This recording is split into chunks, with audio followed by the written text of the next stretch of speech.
Hey guys, welcome back. My name is Ryan Guest, here with Election Predictions Official. In today's video, we're going to take a look at the 2024 presidential election map based on Cook Political Report's latest race ratings. Now, Cook is one of the most prominent nonpartisan election forecasters out there, along with other highly regarded media organizations like Sabato's Crystal Ball, 538, Decision Desk HQ, and several others. Back in the 2020 presidential election, Cook's final electoral college ratings predicted that Joe Biden would win the presidency with 290 electoral votes. Notably, Cook correctly predicted that Biden would flip Wisconsin, Michigan, and Pennsylvania, which all narrowly voted for Donald Trump in 2016, as well as Arizona and Nebraska's 2nd Congressional District. Meanwhile, Florida, Georgia, Iowa, Maine's 2nd Congressional District, North Carolina, Ohio, and Texas were all rated as toss-ups according to Cook's final ratings ahead of the November contest, and Trump won all of these states with the exception of Georgia.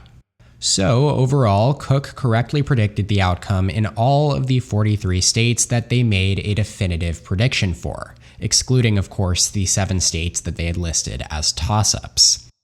Now, according to my calculations on this spreadsheet, where I've done the math to determine the overall accuracy of each notable 2020 presidential election forecast, Cook ranks as the 4th most accurate, trailing only 270 to Win's consensus ratings, Sabato's Crystal Ball, and my own forecast, which, by the way, my 2024 presidential election forecast is already live at electionpredictionsofficial.com. You can check that out. It'll pop up in the top right of your screen right now, and will be the very first link in the description of this video as well.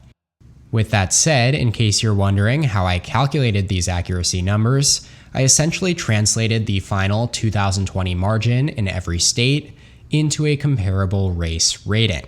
Solid states were won by more than 15% by either candidate, likely states by 7 to 15%, and lean states by 0 to 7%. Then I created a formula to award points to each forecast based on how accurate their final prediction was across all of the states. If they got it right on the money, predicted a state to lean Democratic, and it did, for example, they would get 5 points. If they were one off, like if they labeled a state as likely Republican, but it was lean Republican, then they would get 2 points, and so on. And so all of those points are summed up in this row here.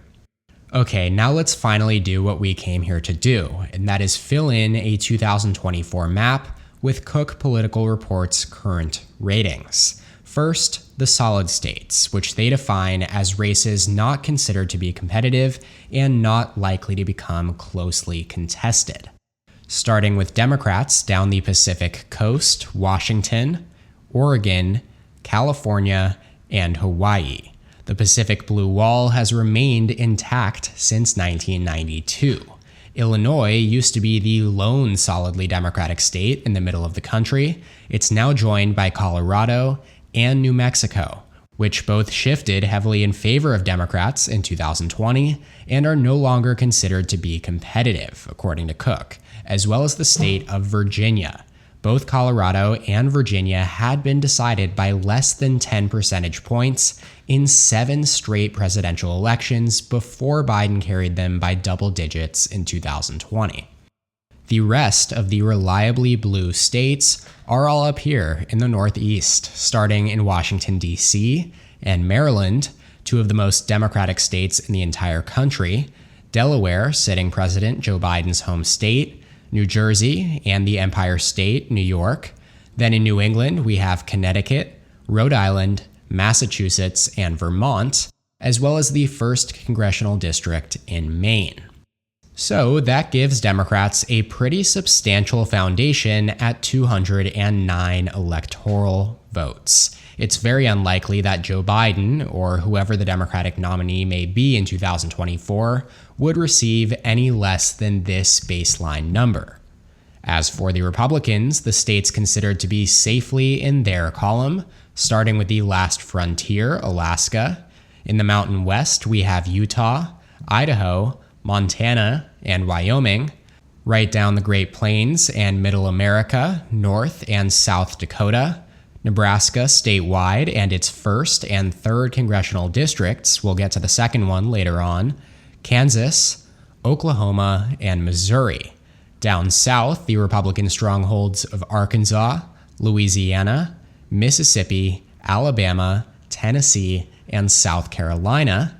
In Appalachia, we have Kentucky and West Virginia. Then finally, in the Midwest, Cook Political Report rates Ohio, Indiana, and Iowa as solid Republican.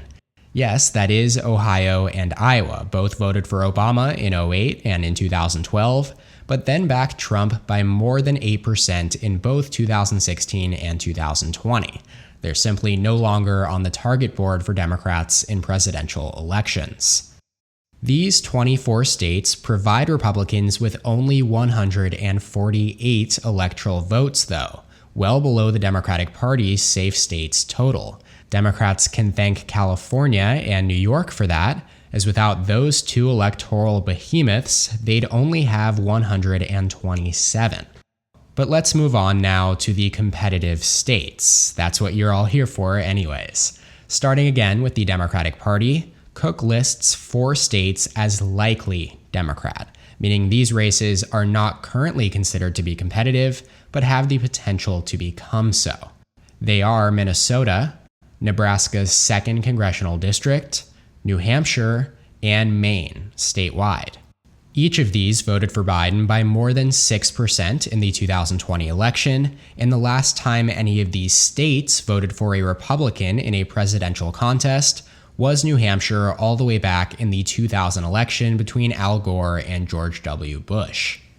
So those 17 electoral votes raised Democrats' total to 226. They're now just 44 votes shy of the magic number, 270. That's the number a candidate needs to be elected president. For the Republicans, though, their likely states are Texas, Florida, and Maine's 2nd congressional district. With 70 votes between them, Texas and Florida put the GOP right up there with Democrats in the electoral count, down 219 to 226. Texas hasn't gone blue since 1976, and despite growing hype that Democrats would flip the Lone Star State at some point in this decade, Trump still received 52% of the vote here in 2020, just as he did in 2016. Now, the margin between Biden and Trump was just 5.6%, the lowest it's been in the 21st century, but Trump's rapid gains among Hispanics in the Rio Grande Valley has at least temporarily put a halt to Democrats' momentum in the state. In Florida, all the momentum is with the GOP. Trump won the state by a 3.4-point margin in 2020. It was the largest margin for any presidential election in Florida since 2004.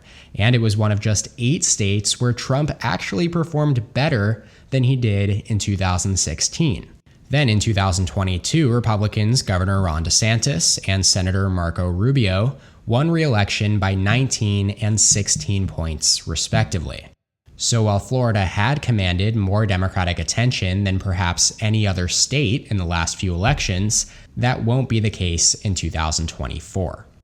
Alrighty, that leaves us with just 7 states left on the board.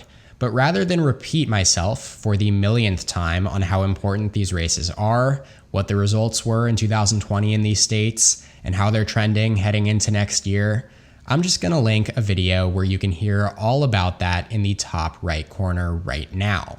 For this video, I am simply going to show you what Cook's ratings are for them currently. Nevada and Michigan lean Democratic, while North Carolina leans Republican. Arizona, Georgia, Pennsylvania, and Wisconsin are rated as toss-ups.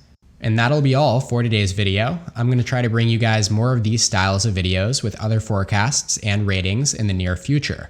So make sure to subscribe to my channel down below so you don't miss it.